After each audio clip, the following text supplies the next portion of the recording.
मोदी जी के आने के बाद फौज का मोराल बहुत बड़ा है, बहुत बड़ा है।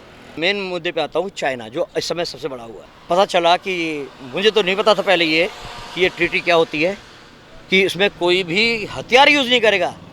क्यों भाई, वहाँ पे फौज डांस करेंगे क्या? और चाचा नेहरू जिंदाबाद। हमें नहीं पता था चाचा नेहरू कौन थे, हमें नहीं पता था कि कौन थे। गांधी जी, मैं गाता था, मैं डिबेट वगैरह करता था बचपन में। दे दी हमें आज़ादी बिना खड़ग बिना ढाल, साबरमती के संतों ने कर दिया कमाल। बड़े खुश होते थे, बड़े शान से गाते थे। क्या खड़ग बिना ढाल दुश्मनों से आज़ादी ले लेंगे अब?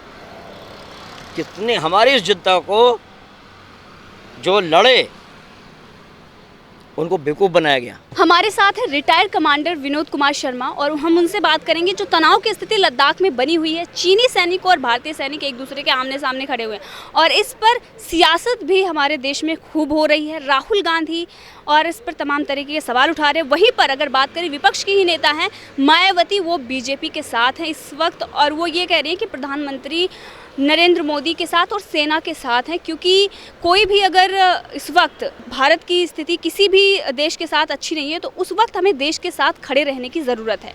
सर, पहले तो आपका बहुत बहुत धन्यवाद हमारे चैनल पर आप आए। सर, जो तनाव की स्थिति लद्दाख में बनी हुई है इस वक्त, चाइनीज़ और भारतीय सैनिक एक दूसरे आमने सामने हैं, इस पर सियासत भी खूब हो रही है हमारे देश पर, लेकिन आपका इस पर क्या विचार है कि किस तरीके से हमारी क्या तैयारियां हैं और हम कितने मजबूत और कितनी, जैसे हम कह रहे हैं कि ये 1962 से और आज का जो भारत है वो बहुत अलग है, एक महाशक्ति है और इसे चाइना को स्वीकार करना होगा और ये स्वीकार कर भी चुका है। इसीलिए वो ग्लोबल टाइम्स में तमाम तरह के गिदड़ भपकी दे रहा है, तमाम तरह की चीज़ें दिखा रहा है कि अगर आप ऐसा करेंगे तो आपके साथ ऐसा हो जाएगा, यानी कि वो कहीं ना कहीं डर रहा है, इसीलिए उस तरीके की भाषा प्रयोग कर रहा है। आप क्या कहेंगे? चाइना, पाकिस्तान, भारत, हम तो जब पैदा हुए थे नहीं जानते थे। बाद में पता चला कि चीन और भारत की लड़ाई हुई। चीन कहाँ से आया, भारत कहाँ से आया, हमको नहीं पता था। हम तो अखंड भारत लोग पढ़ाते थे, धीरे धीरे वो पढ़ाना भी बंद हो गया। मेरा स्टार्ट में करता हूँ कि हमारा देश, हमको तो केवल अखंड भारत पता था और अखंड भारत से कटता कटता कटता कटता चीन भी, ये भी, पाकिस्तान भी बन गया, बाद में पीओके बन गया। मैंने फ़ौज ज्वाइन की, मैंने इसलिए ज्वाइन की कि देश की सीमाएं सुरक्षित हों, कोई हमारे संसाधन पे अटैक ना करे। आदमी को अगर कोई मारना होगा तो कोई मारता है, आदमी को नहीं मारते। एक दूसरे के संसाधन को, ज़मीन को हड़पने के लिए, अपना राज्य बढ़ाने के लिए सब करते हैं। भारत देश ने के ऊपर मुग़लों ने शासन किया। कैसे है आप सब जानते हैं कि हम जो भी हैं, हिंदू कहें, अपने को कुछ भी कहें, हम शांति करते हैं, लेकिन हम लोग कभी इकट्ठे भी नहीं रह पाए। हमारे अंदर के कुछ लोग हमारे ऐसे थे जो अंदर ही अंदर नुकसान पहुंचाते हैं, क्योंकि लालच, ये कुछ चीज़ें ऐसी हैं जो आदमी के साथ बनी हुई हैं और ये हमेशा रहेंगी। ये शायद ईश्वर का वरदान है हर एक आदमी को। हम हमेशा अच्छे वाले को देख के, अगर हमको नहीं मिलेगा वो, तो लूटना चाहेंगे। मेन मुद्दे पे आता हूँ, चाइना जो इस समय सबसे बड़ा हुआ है। पता चला कि मुझे तो नहीं पता था पहले ये कि ये ट्रीटी क्या होती है, कि इसमें कोई भी हथियार यूज़ नहीं करेगा। क्यों भाई, वहाँ पे फौज डांस करेंगे क्या? और ये हमारे जनरल जो बैठते हैं वहाँ पे टीवी पे बड़े बड़े दिखा के कि ये कर लेंगे। मुझे पता है, जब सर्विस में रहते हैं दे आर स्पाइनलेस। मैं फ़ौज में कमांडर बन के रिटायर हुआ, इसलिए नहीं कि मेरे अंदर योग्यता नहीं थी, लेकिन मैं इतना खतरनाक था कि अगर मैंने कुछ देखा तो मैं चुप नहीं बैठता था। And then it was known कि, और उन लोगों ने बताया कि शर्मा जी, आपने सुनी नहीं है कहानी कि अगर फ़ौज में दो चीज़ साथ साथ नहीं होती, एक या तो कैरियर या स्टैंड। अगर आप स्टैंड लेना चाहते हैं तो कैरियर भूल जाइए, और कैरियर बनाना चाहते हैं तो कभी स्टैंड मत लेना। सर, बट आज की जो गवर्नमेंट है उसने तो हाथ खोल दिए हैं कि आप स्टैंड ले सकते हैं। मैम, हाथ तो खोल दिए हैं, लेकिन अब खोले हैं जब दुश्मन हमारे घर के दरवाजे पे आके बैठ गया है, जैसे ही हमने दरवाजा खोला साला गोली मार देगा। पहले नीचे था, ये 70 साल तक हमने क्या किया, तब आंखें नहीं खुली थी। वो सड़क बना के यहाँ बैठ गया, हम यहाँ पे पता नहीं कौन सी नीति कर रहे थे। मैडम, किसी को भी इस देश की चिंता नहीं थी। ये पहला मोदी है जिसने गट्स करके 370 हटा दिया। कहा जाता था कि 370 अगर हटा, ये अब्दुल्ला जी कौन कौन है, खून की नदियाँ बहेंगी, हाथ नहीं बचेंगे तिरंगे को उठाने के लिए। उनको टेलीविजन में दिखाया जाता है। अबे उनको तो कब्रिस्तान में होना चाहिए था भाई। उनके मानव अधिकारों की बातें की जाती है कि आखिर वहाँ नेट क्यों बंद कर दिया गया, उनको नज़रबंद क्यों किया जा रहा है, ये होती हैं। मैडम, इस देश में यही विडंबना है कि मानव अधिकारों की बातें होती हैं, मानव कर्तव्यों की बातें नहीं होती। National human rights commission, national duty commission है। ह्यूमन ड्यूटी हमारी देश के प्रति क्या क्या कर्तव्य हैं वो है।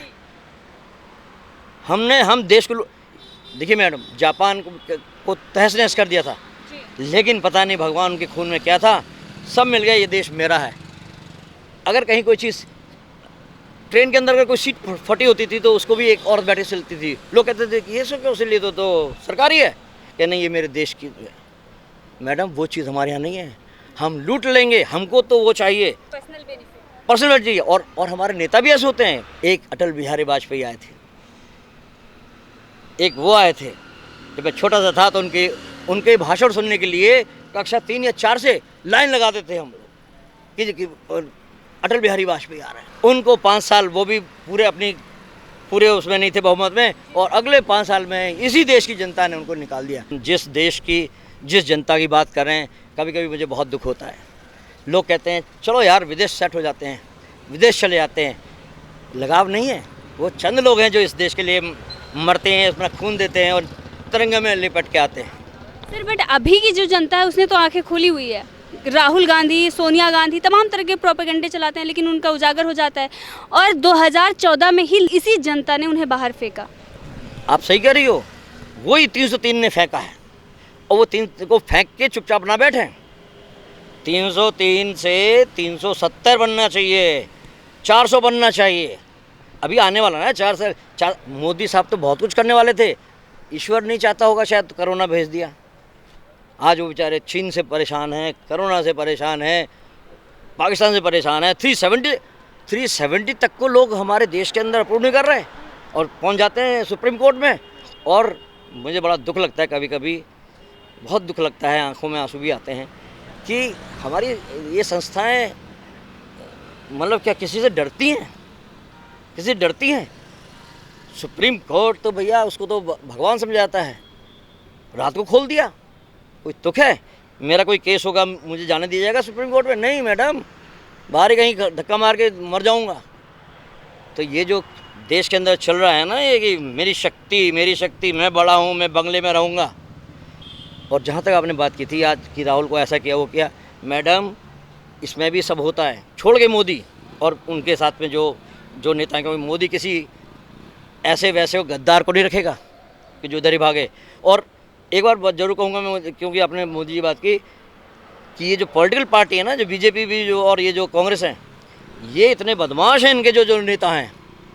बीजेपी के भी जी, अरे बीजेपी कौन है? आधे उधर से आ गए।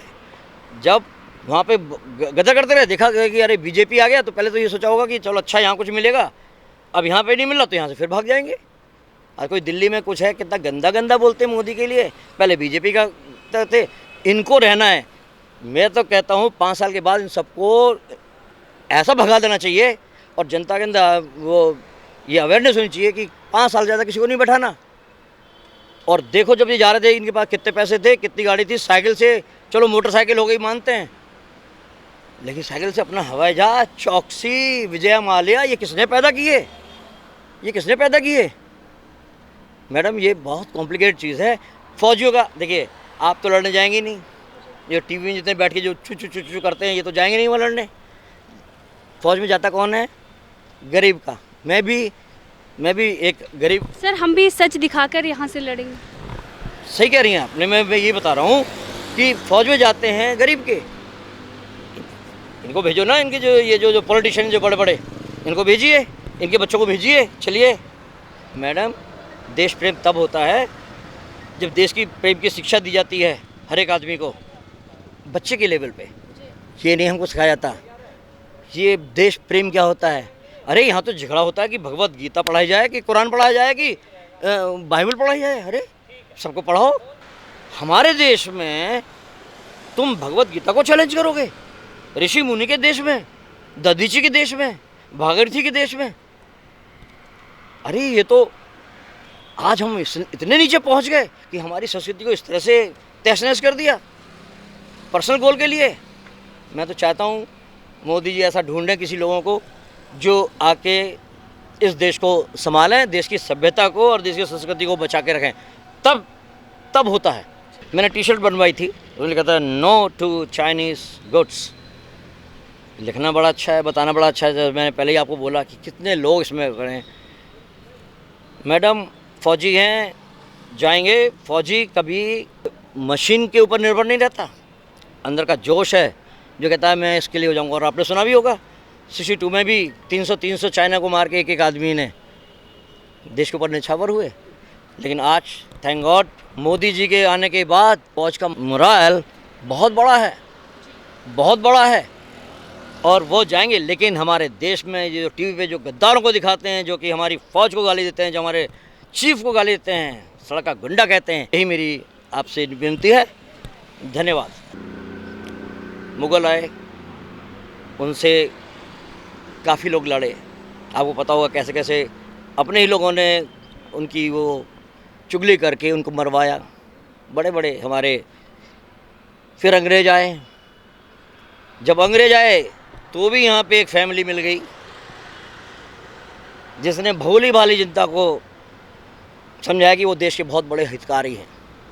ऐसा सामने लाए कि बस वही हैं और कुछ नहीं। हमें याद से जब मैं छोटा था तो लाइन में खड़े होते थे, पंडित जवाहरलाल नेहरू की, चाचा नेहरू जिंदाबाद।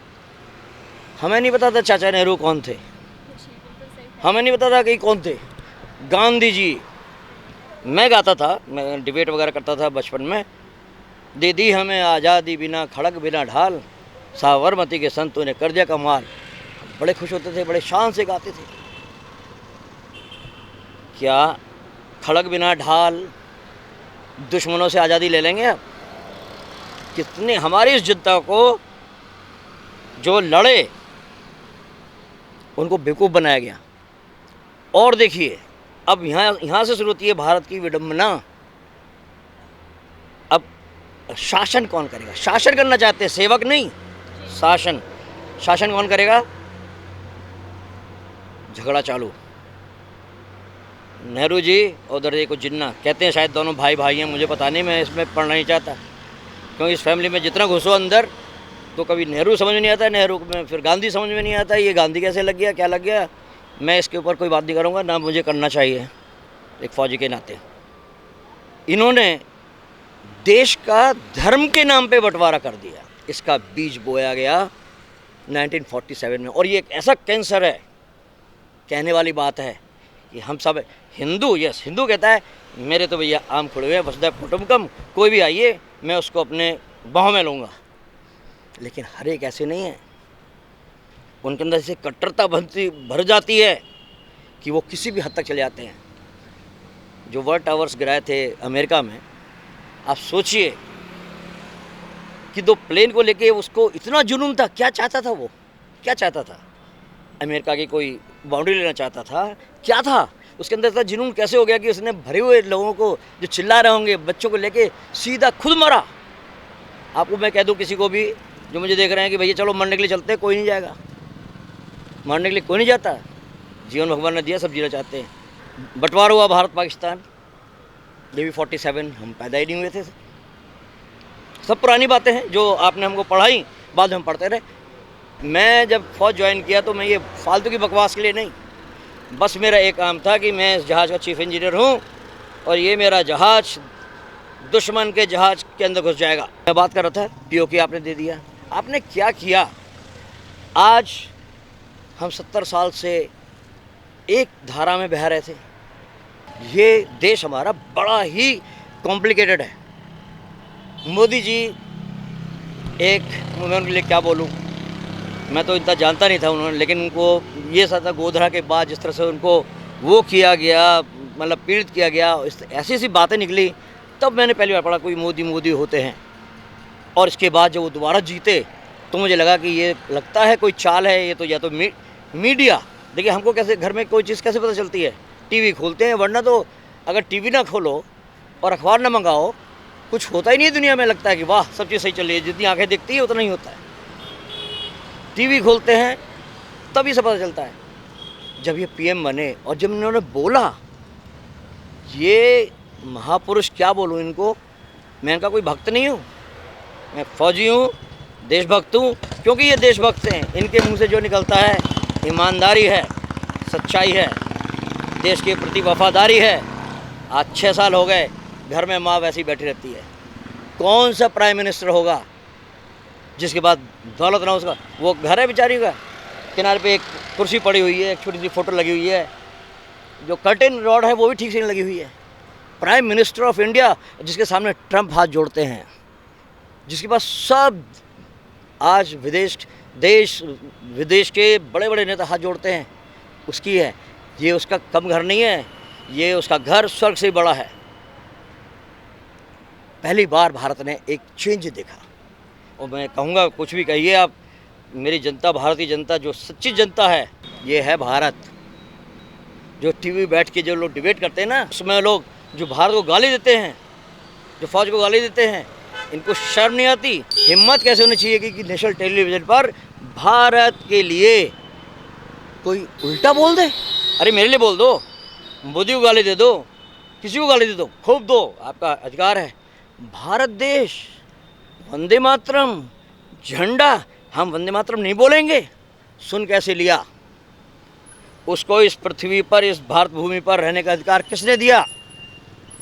अगर ये सब कुछ है तो क्यों लड़ रहे हो चीन से, क्यों लड़ रहे हो पाकिस्तान से? जब तुम्हारे आधे तो यहीं बैठे हुए हैं तो उनसे क्यों लड़ रहे हो? लड़ने देंगे आपको?